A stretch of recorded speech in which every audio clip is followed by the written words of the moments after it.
All right, today, a little quick tutorial on sonic testing. What I've got here is a Dakota Ultrasonics PR8, relatively old one. I bought this back, early 90s. Probably done thousands of blocks with it. So when you sonic test, basically you're gonna start with a very good, clean bore, free of rust and scale. Any contaminants that might give you a false reading. I generally will give them a 4-point test before I even send them out for thermal clean, just to make sure I don't have a block that won't qualify even for 30 over. Usually not the case, but you never know, so you might as well just give them a quick check. Then after they're thermal cleaned, they're perfectly prepped. If you've got a block with any scale or anything in it, you can run a ball hone through it, clean it up. That helps a bunch too. So I'm going to start out by just showing you the calibration of the actual gauge, and I'll show you how to calibrate it to the workpiece. I'm going to put a little bit of the coupler sealant on there. It's actually just ultrasonic lube, but it's just a couplant. So I'm going to go right on here. I'm going to hit probe 0. And now our probe is zeroed to the actual gauge. And then I'm going to actually set it to the workpiece, because different cast iron can have different ultrasonic values. So, your standard is, I think the standard for regular cast iron is like, what is it, 0.1827. But your blocks can be different depending on what's in them. Not saying with a high nickel block, but you never know. I mean, they do, Buick blocks, for instance, will check a little different because they are a little better alloy, being a thin casting. So I'll show you. What I've done here is I've kind of used this as a standard between the cylinders. I use that. But you can pick really any spot. It doesn't, this is just because it's machined on both sides. You could go from here to here, but I just like using this because it's machined. It's generally between 590 and 600 thou.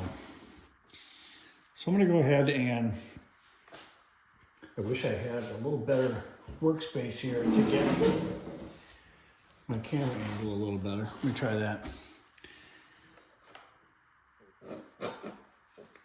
All right. So I'm going to go ahead and couple this up. And you see how I'm showing, gotta go down a little bit. I'm showing like 614. See, I got the maximum number of bars there. This is how good of a contact you're making. And then it's giving me the reading. So I'm gonna go to calibration, and then I'm gonna come down to 590, which is what this is supposed to be by reading, or by measuring. So 590, I'm gonna hit calibration again and see what that gives me, 0.1882. That tells you your sound velocity value. So 590, 591, more than 1,000. So now I'm just gonna go ahead and I'm gonna start measuring. And this one, I've actually done the 4-point on it before, but I kind of misplaced the sonic data sheet here moving. So I'm just going to check it again real quick. This engine actually, this block is actually one that I'm going to go through all these procedures. We're going to cut caps, line hone it with a stud kit, touch up the rear pump pad, of course, check and correct the cam tunnel and lifter bores as necessary. Decks, bores, we will index the bores. I'll show you how to do that with the bore true fixture. And then boring cylinders, honing, truing the dowel pins, everything. And so this is just going to be a content motor, but it's getting built, and I'll do a set of heads for it. We'll dyno it and sell it. So if someone's interested in it, you can get in on the ground floor of it and kind of pick your parts as we go along. Otherwise, I just make decisions on it, get a set of 10 1/4 to 1 or 10 to 1 pistons and go that route. So now you can see I got the couplant on there. I'm going to just go ahead.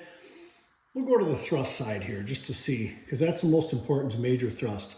So we are at 288, 289. And I'm just going to go ahead and write it on here. Again, I can't even find my sonic data sheets. That's That's how much I've got my stuff all mixed up around here. But it's getting there. 288.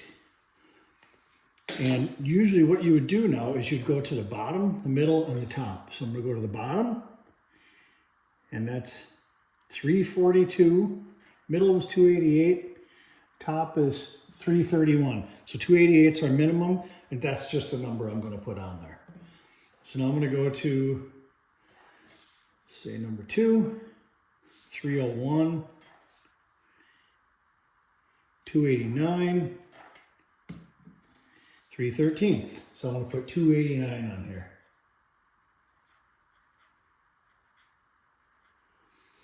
Now I don't really need to. Generally I will, when I do a sonic data sheet on these, I will put all 3 numbers on it. But the smallest number is the one I need when it comes to truing these bores. Because when the bore true fixture is on there, it uses the deck being squared this way, and then front to back it locates off the rear main, and there is a riser that comes off the precision bar and locates the plate. You put the boring head in and center it off the actual index fixture. Then you go into the bore with an indicator and you sweep it around. And let's just say, for instance, that this one is 289 here, and let's see what it is on the minor thrust side. 292, okay? So let's just jump ahead here. Let's say, for instance, that we're gonna go 125 over with this thing, and this is already at 220, and so we're gonna take 60 out of each side, and this wants me to shift it over another 30 or 40 or something. At some point, you have to decide that you might need to give up a little bit of index for wall thickness. If you want to stay above 200, you might not be able to index that cylinder the whole 50. Maybe it'll want to move this way. More often than not, I see where the cylinders do want to go toward the thin side because, or the thick side, because it's usually a machining operation that's off. But if it is core shift, and I've seen that too, it's not as common, but you know, when they drop all the patterns and everything in the molds, you really kind of have to have something kind of crooked. It's more likely that they've screwed it up. I've seen decks to where they go 50 thou downhill and they get thicker and thicker and thicker from the front to the back, and then you go to true it and you're moving all these, you're moving this one 30, 20, 10, 0, you know. So you have to use sonic data in conjunction with actual boring head in the bore off the fixture. So I'm not saying you can't just bore one of these blocks 30 over, because, you know, given this thickness that we're looking at, sure, you could go 30 over, no problem. But I generally like to go 60 on these and correct the cylinders in the process. So we'll see when we get that far. When I get all my minimums written down on here and transfer the data to a sheet and just kind of analyze it and see which way I want to go with it when it's in the boring machine. So obviously, you know, if you've got one that's needs to be shifted 30 and it's got to go all one direction to where it won't clean up, you know, then you might not be able to index the bores either. So anyway, got a little off subject there, but it's also interrelated. All this stuff, there's 322. It's also 285. You know, every single thing is dependent on everything else. There's no, you know, just arbitrarily boring the thing, sonic testing it, but then boring off of what's there. If you're going to follow some sort of a systematic blueprinting protocol, everything has to be done in an order. So that's how the sonic tester works.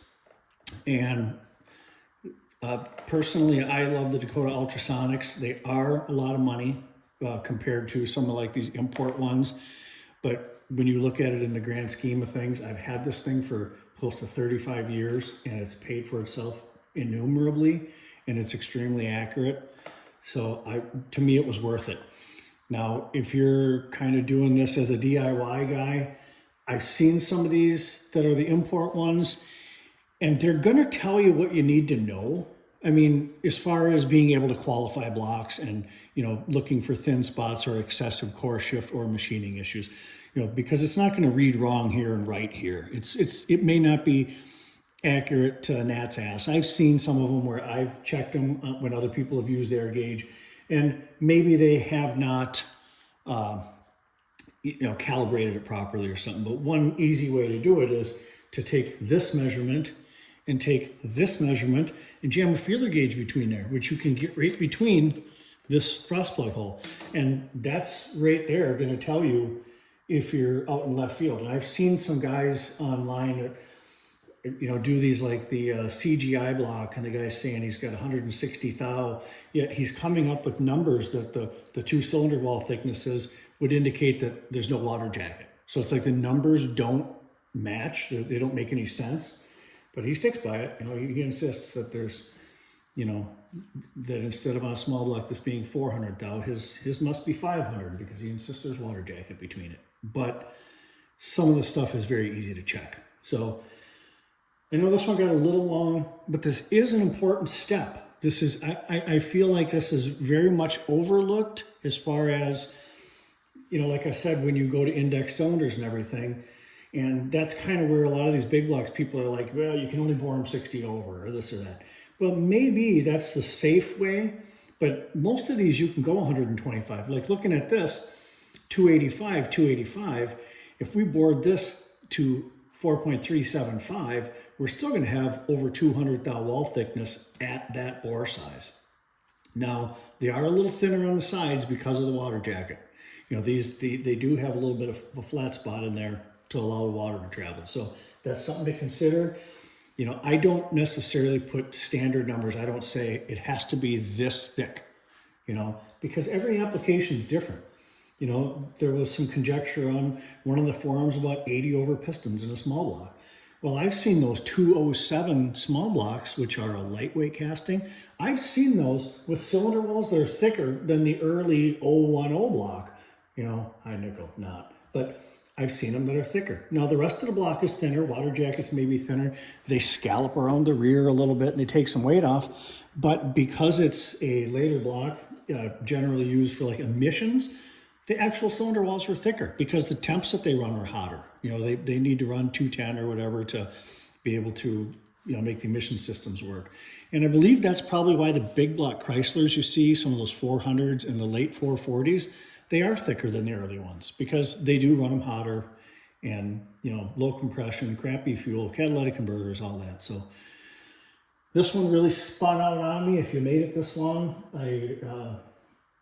congratulations, and I appreciate watching. And if you've got anything to add or questions or comments or anything, I appreciate the back and forth on these.